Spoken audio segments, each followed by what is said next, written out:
বউ পাইয়া সুন্দরী স্ত্রী পেয়ে মায়ের কথা ভুলে যেও না। অনেক সাহেব আছে মায়ের কথা ভুলে যায়, স্ত্রীর কথা অনুযায়ী মায়ের উপর অত্যাচার করে, এরকমও বহুত আছে। আল্লাহ পাক বলছেন শোনো, وَقَضَى رَبُّكَ أَلَّا تَعْبُدُوا إِلَّا إِيَّاهُ وَبِالْوَالِدَيْنِ إِحْسَانًا। তোমার প্রভুর পক্ষ থেকে ফয়সালা হয়েছে, চূড়ান্ত সিদ্ধান্ত হয়ে গিয়েছে, আমি আল্লাহর ইবাদতের পর তোমার মা বাপের ইহসান করবে, খেদমত করবে, তাদের জন্য উপকার করবে, তাদেরকে ভালোবাসবে। আল্লাহ রাব্বুল আলামিন বলেন মা বাবার সঙ্গে কেমনে কথা বলবে, তাদের সাথে কিভাবে আচরণ করবে, আল্লাহ তাও শিখিয়ে দিয়েছেন। আল্লাহ পাক বলেন ওয়ালা তাকুল লাহুমা ওয়া কুল লাহুমা কাওলান কারীমা। মা বাবার সাথে সম্মানজনক কথা বলো। ওয়া কুল লাহুমা কাওলান কারীমা, সম্মানজনক কথা বলো, মাথায় ঝাঁকি দিয়ে রাগ করে চোখ মোটা করে কথা বলো না। তুমি সন্তান, তোমার জন্য সবচাইতে বড় পীর তোমার আব্বা তোমার আম্মা, ঠিক কিনা কন? ছেলের জন্য, মেয়ের জন্য, সন্তানের জন্য সবচাইতে বড় পীর কে? বাপ মা। এটা ভালো করে মনে রাখতে হবে। আপনার মৌলানা সাহেবদের দোয়া, পীর সাহেবদের দোয়া কবুল হতেও পারে, নাও হতে পারে, 50-50 সম্ভাবনাও আছে, আবার সম্ভাবনা নাই। কিন্তু মা বাবার দোয়া কবুল হবে 100% সিউরিটি রয়েছে। রাসূলুল্লাহ বলেছেন 3 জনের দোয়া কবুল হবে, মুস্তাজাবুদ দাওয়াত। কয়জনের দোয়া কবুল হবে? আল্লাহ রাব্বুল আলামিনের হাবিব বলেন 3 জনের দোয়া কবুল হবে আল্লাহর দরবারে। তার মধ্যে একজন হলেন মাজলুম ব্যক্তি, যে ব্যক্তি অত্যাচারিত, যে ব্যক্তি মুসাফির, প্রবাসী, তার দোয়া কবুল হবে। আর মা বাপ যদি সন্তানের জন্য দোয়া করে, ওই দোয়া আল্লাহ রব্বুল আলামিনের দরবারে মঞ্জুর হয়ে যায়। আল্লাহ রব্বুল আলামিন মা বাপ সম্পর্কে বলেন, মা বাবের জন্য আমার কাছে দোয়া করবি বান্দারা, আমার কাছে দোয়া করবি। দোয়াটা আল্লাহ পাক শিখাচ্ছেন, রব্বিরহামহুমা কামা রব্বায়ানি সাগীরা। পড়েন সবাই, রব্বিরহামহুমা কামা রব্বায়ানি সাগীরা। একটু জিকির করেন লা ইলাহা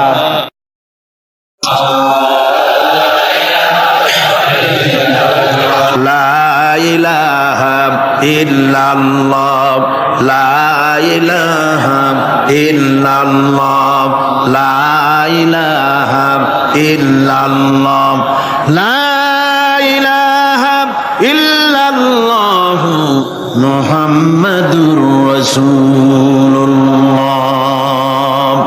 আমার ভাইরা, আল্লাহ পাক শিখাচ্ছেন, বান্দা তোর মা বাপের জন্য আমার কাছে দোয়া কর। আল্লাহ রব, আয় আমার প্রভু, আমার মা বাপ যেমন ছোটবেলায় আমাকে স্নেহের কোলে লালন পালন করেছে, আয় আমার আল্লাহ তুমি আমার মা বাপকে তোমার রহমতের কোলে লালন পালন করো। আল্লাহ শিখাই দিয়েছেন। আমার ভাইরা, প্রত্যেক নামাজের পরে এই দোয়াটা ভুলে যাবেন না। ভুলে যাবেন? ভুলে যাবেন? আমার ভাইয়েরা, আমার বোনেরা, সবাই প্রত্যেক নামাজের পরে পড়বেন রব্বিরহামহুমা কামা রব্বায়ানি সাগীরা। এই দোয়া করতে কেউ ভুলে যাবেন না। আল্লাহ রাব্বুল আলামিন বলে, বান্দারে ওয়া ওয়াসাইনাল ইনসানা বিওয়ালিদাইহি ইহসানা হামালাতুহু উম্মুহু কুরহা ওয়া ওয়াদাতুহু কুরহা।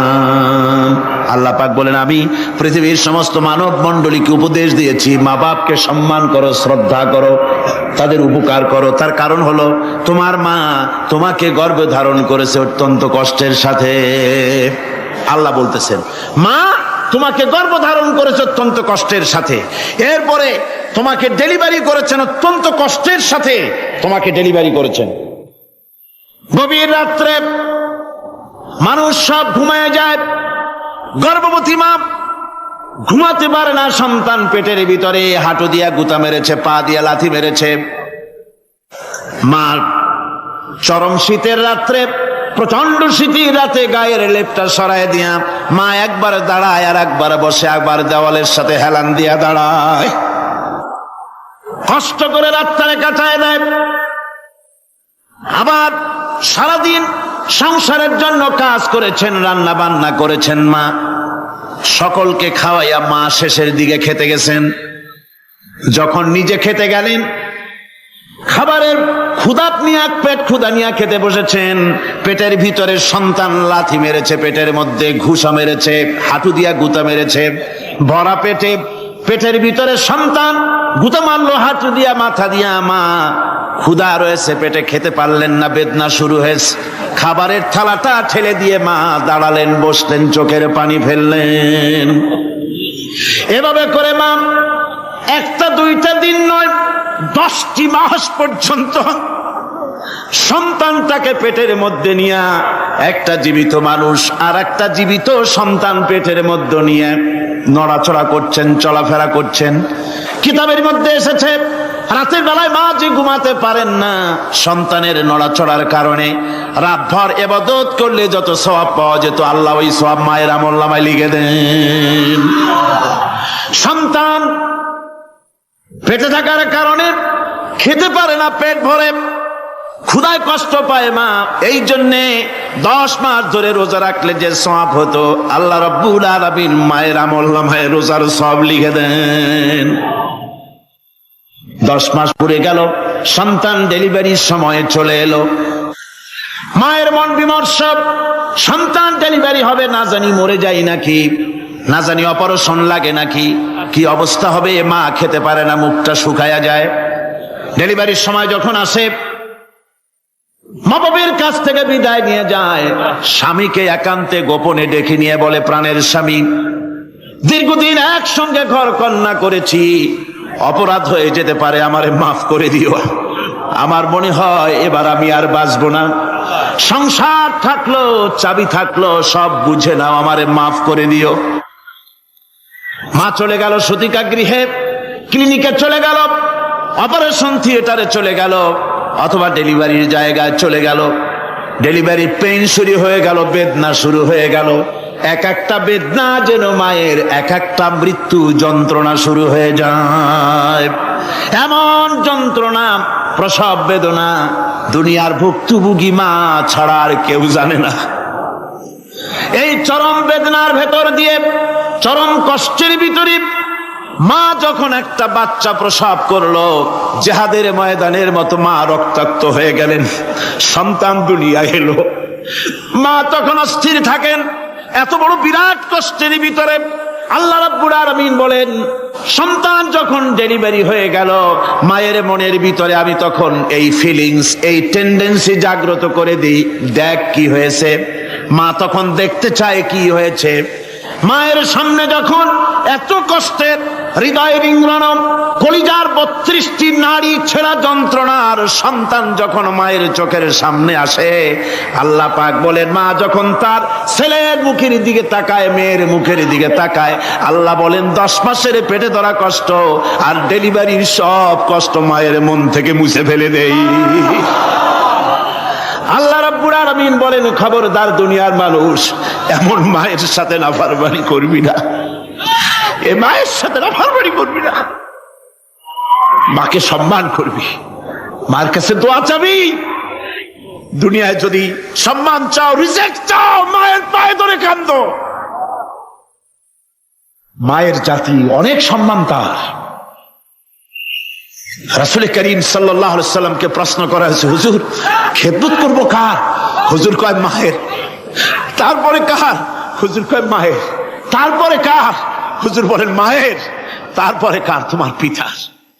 3 গুণ, তোর মায়ের মর্যাদা 3 গুণ বেশি, তোর বাপের চাইতে মর্যাদা বেশি। সুবহানাল্লাহ পড়ে। আর আজকে ইসলামের শত্রুরা তারা বলে যে ইসলাম নারীর অধিকার আদায় করে নাই। নারীর অধিকার ইসলাম দেয় নাই তো কে দিয়েছে? আমার বন্ধুগণ, বিশ্ব নবী জনাব মুহাম্মদ রাসূলুল্লাহ সাল্লাল্লাহু আলাইহি ওয়াসাল্লাম মসজিদে নববীর ভিতরে বসে আছেন। এক বৃদ্ধা মহিলা মসজিদের মধ্যে প্রবেশ করলেন। হুজুর বৃদ্ধাকে দেখে দাঁড়ায় গেলেন, বিশ্ব নবী বুড়ি মেয়ে লোককে দেখে দাঁড়ায় গেলেন। আল্লাহর নবী বুড়িকে দেখে দাঁড়ালেন। বুড়ি যখন কাছে এলেন, আল্লাহর নবী নিজের গায়ের চাদর বুড়ির জন্য বিছায়া দিলেন। বুড়ি বসলেন। এরপরে কথাবার্তা সারার পর বুড়ি যখন বিদায় হবেন, হুজুর আবার দাঁড়ালেন।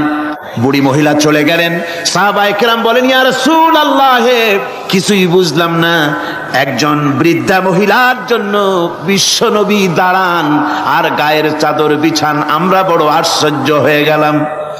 নবীজি বলেন, ও আমার সাহাবীরা, তোমরা জানো না এই মহিলাকে চিনতে পারো নাই? আমি আমার মায়ের দুধ আমার জীবনে কিসমতে তেমন হয় নাই, আমি আমার মায়ের দুধ তেমন কিসমতে পাই নাই। যার বুকে দুধ খেয়ে, যার কোলে কাখে চড়ে আমি বড় হয়েছি, আমার সেই দুধ মা, ইনি হযরতে হালিমাতুস সাদিয়া, আমার সেই দুধ মা। রাসূলুল্লাহ নিজে সম্মান দিয়েছেন মায়ের। খবরদার, মাকে অসম্মান করবেন না, মাকে সম্মান করবেন, মাকে শ্রদ্ধা করবেন। আমার বন্ধুগণ, আলেম ওলামা পীর বুজুর্গদের জন্য হাদিয়া তো দেন, আপনারা কোনো নিষেধ নাই, দেন। হাদিয়া দেওয়াও সুন্নত, নেওয়াও সুন্নত, দিবেন, আমি কোনো নিষেধ করি না। কিন্তু আমি বলতে চাই, পীর বুজুর্গদের কাছে, আলেম ওলামাদের কাছে হাদিয়া দিয়া আল্লাহরে যত না খুশি করতে পারবেন, এই ডালিম বেদানার মৌসুমে বেদানা একটা ভেঙে নিজ হাতে যদি মায়ের মুখে তুলে দেন, আল্লাহর আরশ খুশি হয়ে যাবে, আল্লাহর আরশ আজিম খুশি হয়ে যাবে, আল্লাহ পাক খুশি হয়ে যাবেন। মায়ের খাওয়াও, বাপকে খাওয়াও, তোমার সবচেয়ে বড় পীর তিনি। সুবহানাল্লাহ পড়ো, সুবহানাল্লাহ। মা বাপ যদি একটু দোয়া করে দেয়, তোমার জিন্দেগির কাম শেষ। একটু বদদোয়া করলে জাহান্নামে যাবা। কোন পীর সাহেব বদদোয়া করলে জাহান্নামে যাবে এমন কথা নয়, কোন মাওলানা বদদোয়া করলে দোজখে যাবে এমন কথা নয়। রাসূল বলেছেন, হুমা জান্নাতুকা ওয়া নারুকা, মা বাপ তোমার বেহেশত, মা বাপ তোমার জাহান্নাম। মা বাপ যদি অসন্তুষ্ট হয়, দোজখে যাবি, আর মা বাপ যদি খুশি, আল্লাহর জান্নাতে চলে যাবি। সুবহানাল্লাহ, সুবহানাল্লাহ, সুবহানাল্লাহ। মায়ের পায়ের তলে তোর বেহেশত। আমরা পুরুষ, আমাদের গত বছরও বলেছি, আমরা পুরুষ, আমাদের পায়ের তলে জুতা, আমাদের পায়ের তলে কি? শুধু জুতা। আর আমার মা, আমার মায়ের জাতি যারা এই প্যান্ডেলে বসে আছেন, আমার মায়েরা, বোনেরা, মায়ের জাতি যারা পৃথিবীতে, মায়ের জাতির পায়ের তলে আল্লাহর বেহেশত। সুবহানাল্লাহ। নারীর মর্যাদা ইসলাম দেয় নাই, কে দিয়েছে? আল্লাহ দিয়েছেন, আল্লাহর রাসূল দিয়েছেন। আমার বন্ধুগণ, হযরত বাইজিদ বুস্তামি, ছোট্ট বাচ্চা ছেলে, গভীর রাত্রে মা অসুস্থ, পানির পিপাসায় জেগে উঠেছেন। বাবারে, পিপাসায় শেষ হয়ে গেলাম, পানি দাও। ছেলে ঘরের ভিতরে পানি না পেয়ে বাইরে দৌড়াদৌড়ি করলেন। অনেক দূর থেকে পানি নিয়ে এসে দেখেন মা ঘুমায় গেছেন। পানি নিয়ে দাঁড়ানো, পৌষ মাস, মাঘ মাসের শীতের রাত, ফজরের সময় মায়ের ঘুম ভেঙে গেল। তাকিয়ে দেখেন বাইজিদ দাঁড়ানো, হাতে পানি থরথর করে কাঁপছে। জিজ্ঞাসা করে, বাইজিদ তুমি দাঁড়ানো কেন? ছোট্ট বাচ্চা বলে, মা পানি চেয়েছিলে তুমি গভীর রাত্রে, পানি ঘরে ছিল না, অনেক দূর থেকে আনতে হয়েছে। মা বলছে, ঘুমাও নাই কেন গ্লাস ছুঁয়া? বাচ্চা বলে, ঘুমাই নাই, তুমি যদি আবার পানি চাও, সময় মতো যদি দিতে না পারি, মা তোমার কষ্ট হবে, এই জন্য ফজর পর্যন্ত আমি দাঁড়ায় আছি, কখন তুমি পানি চাও। মা হাতের থেকে পানি নিয়ে পান করলেন। বাইজিদকে বিছানার উপরে আরাম করে কম্বল দিয়ে ঘুম পড়াইয়া দিলেন। হযরতে বাইজিদের মা উযু করে ফজরের নামাজ পড়ে সিজদায় চলে গেলেন। চিৎকার মেরে কেঁদে বলেন, আমার রব, আমার আল্লাহ, আমি আমার বাইজিদের মা, আমি মা হয়ে বাইজিদের জন্য দোয়া করি। বাইজিদ আমার জন্য আজকে যা করেছে, আমি মা, আমার কলিজা ঠান্ডা হয়ে গেছে। আয় আল্লাহ, আমি বাইজিদের জন্য দোয়া করি, তুমি তাকে সুলতানুল আরিফিন বানাইয়া দিও। মঞ্জুর হয়ে গেল আল্লাহ পাকের কাছে দোয়া। আমার ভাইরা, আল্লাহ পাক বলছেন, খবরদার, আমার ইবাদতের পরে মা বাপ, আল্লাহর ইবাদতের পরে কারা? মা বাপ। মা বাপকে সম্মান করো, শ্রদ্ধা করো, মোহাব্বত করো, কিসমত খুলে যাবে, কিসমত খুলে যাবে। মা বাপকে সম্মান করো। হযরত আবু হুরায়রা রাদিয়াল্লাহু তাআলা আনহু রাসূলের সামনে এসে কাঁদতেছেন। হুজুর বলছেন, আবু হুরায়রা কাঁদো কেন? কাঁদো কেন? রাতের বেলা কাঁদো কেন? হযরত আবু হুরায়রা বলছেন, হুজুর আমাকে মা মেরেছেন। হুজুর বলছেন, মা মারলো কেন? কোন অপরাধ করেছো? কোন গোস্তাখি করেছো? আবু হুরায়রা বলছেন, না হুজুর, কোন গোস্তাখি করি নাই। তবে মারলো কেন? হযরত আবু হুরায়রা বলছেন, হুজুর আমি আপনার দরবার থেকে ফিরতে রাত হয়ে গিয়েছিল। মা জিজ্ঞেস করলেন, আবু হুরায়রা এত রাত্রে কোথায় ছিলি? বললাম, আমি ছিলাম যে কদম চুমতে পারলে দুনিয়া ধন্য হয়, সেই দরবারে নববীর কদম মোবারক থেকে আসতে আমার দেরি হয়েছে। আমার মা মুশরিকা, আপনার নাম শুনে তার গায়ে আগুন জ্বলে উঠলো, আমাকে ধরে মারা আরম্ভ করলো। বলল, হয় আমার বাড়ি ছাড়বি আর না হয় মুহাম্মদ সাল্লাল্লাহু আলাইহি ওয়াসাল্লামের দরবার ছাড়বি। আমি বললাম, আমার মা, তুমি বুড়ি মানুষ, তোমার গায়ে যত শক্তি আছে সমস্ত শক্তি দিয়ে আমারে পিটাও, আমারে মারো। মারতে মারতে আমাকে বাড়ি থেকে তুমি বের করে দাও। তোমার বাড়ি শুদ্ধ তামাম দুনিয়া ছেড়ে দিতে পারি, আল্লাহর নবীর কদম মোবারক ছেড়ে দিতে পারি না। হুজুর, আমার মা আমাকে গলা ধাক্কা দিয়ে বের করে দিয়েছেন। হুজুর বলছেন, আবু হুরায়রা তোমার মা তোমাকে মেরেছে, তুমি আমার কাছে নালিশ করছো? আমার তো এখানে ইন্টারফেয়ার করার কিছুই নেই। সুবহানাল্লাহ, সুবহানাল্লাহ। মা তোমাকে মেরেছে, এখানে আমার করার কিচ্ছু নাই। বিশ্ব নবী বলছেন, এত বড় পাওয়ারফুল নবী, লেজিসলেটিভ পাওয়ার, সারে আল্লাহ তাকে বানিয়েছেন শরীয়ত প্রণেতা। কোরআন শরীফ, কোরআন শরীফে শুধু হালাল ও হারামের, হালাল এবং হারামের, বৈধ এবং অবৈধের সীমারেখা শুধু কোরআনই ঠিক করেন, রাসূলের জন্য আল্লাহ ছেড়ে দিয়েছেন। আল্লাহ রাসূলও হারাম, হালাল এবং হারামের বৈধ, বৈধতা অবৈধতার সীমারেখা নির্ধারণ করেছেন। এত বড় ক্ষমতা তার, এত বড় পাওয়ারফুল বিশ্বনবী, তিনি বলছেন মা মেরেছে, আমার করার কিছু নাই। চিন্তা করেন কত বড় কথা, এ কথার লোড কত। হযরত আবু হুরায়রা বলেন, ইয়া রাসূলুল্লাহ, মা মাকে মেরেছেন, আমি আল্লাহর নবীর কাছে মায়ের বিরুদ্ধে নালিশ করতে আসি নাই। বললেন, কেন এসেছো? হযরত আবু হুরায়রা বলেন, হুজুর এসেছি একটা কারণে। আমি জানি আল্লাহ নবী যদি আল্লাহর দরবারে হাত উঠায়া কোনো জিনিস বলে, আল্লাহ রাব্বুল আলামিন সঙ্গে সঙ্গে মঞ্জুর করে নেন। হুজুর আমি এসেছি, মেহেরবানি করে দোয়া করুন আমার মাকে যেন আল্লাহ হেদায়েত নসিব করে দেন। আল্লাহ নবী হাত উঁচু করে বললেন, আল্লাহুম্মা হিদি উম্মা আবি হুরায়রা, আয় আল্লাহ আমি দোয়া করি আবু হুরায়রার মাকে তুমি হেদায়েত নসিব করে দাও। রাসূলুল্লাহ দোয়া করছেন আর আবু হুরায়রা সমানে দৌড়াচ্ছেন। তিনি দৌড়াচ্ছেন, পিছন থেকে কয়েকজনে আবু হুরায়রার জামা টেনে ধরেছে, দৌড়ো। তাদের জানা আবু হুরায়রা খুব ভদ্রলোক মানুষ, কোন ঝড় ঝামেলার মধ্যে থাকে না, রাগ সাগ করে না, চিৎকার মারে না, দৌড় মারে না, এত ভদ্র শরীর, দৌড়ায় কেন? না জানি কোন বিপদ বুঝি ঘটে গেছে। পিছন থেকে জামা টেনে ধরে বলে, দৌড়াও কেন? হযরত আবু হুরায়রা জামা সাহাবীর হাত থেকে ছিনায় নিয়ে বলেন, জামা ছেড়ে দাও, আমাকে দৌড়াতে দাও। আমি দৌড়াইয়া বাড়ি যে দেখতে চাই, আমি দৌড়াইয়া আগে আমার বাড়ি পৌঁছতে পারলাম না, আমি যাওয়ার আগে আমার আল্লাহর নবীর দোয়া আমার বাড়ি পৌঁছে গেছে, আমি এইটা দেখতে চাই। হযরত আবু হুরায়রা বাড়িতে গিয়ে দরজা নক করলেন, ভেতর থেকে আওয়াজ এলো, কে? হযরত আবু হুরায়রা বলেন, মা আমি তোমার আবু হুরায়রা ফিরে এসেছি। মা বলছেন, বাবা অপেক্ষা করো, দরজা খুলতেছি। হযরত আবু হুরায়রা বলেন, মায়ের গলার আওয়াজের ভিতরে শিরকিয়াতের কর্কশতা পেলাম না, মায়ের গলার আওয়াজের ভিতরে তাওহীদের গন্ধ পেলাম। আমার মনে হলো নবীজির নিক্ষিপ্ত তীর তার নিশানায় পৌঁছে গেছে। কিছুক্ষণ পর মা আমার বেরিয়ে এলেন, মাথা থেকে চুলের থেকে বুড়ি মানুষ, সাদা চুলের ভিতর থেকে পানি পড়তেছে। মা বলল, বাবারে তোমারে মারার পর আমি বড় অনুতপ্ত হয়েছি, অনুশোচনা করেছি, আমি গোসল করেছি, মনে মনে ভাবলাম আমার ছেলে তো কোনো খারাপ জায়গায় যায় নাই, কেন তারে মারলাম, আমি বড় লজ্জায় পড়েছি তোমারে মেরে। ও আমার আবু হুরায়রা, আমি গোসল করেছি, পবিত্র হয়ে গেছি, জলদি করে আমাকে নিয়ে চলো বিশ্ব নবী জনাবে মুহাম্মদুর রাসূলুল্লাহর দরবারে।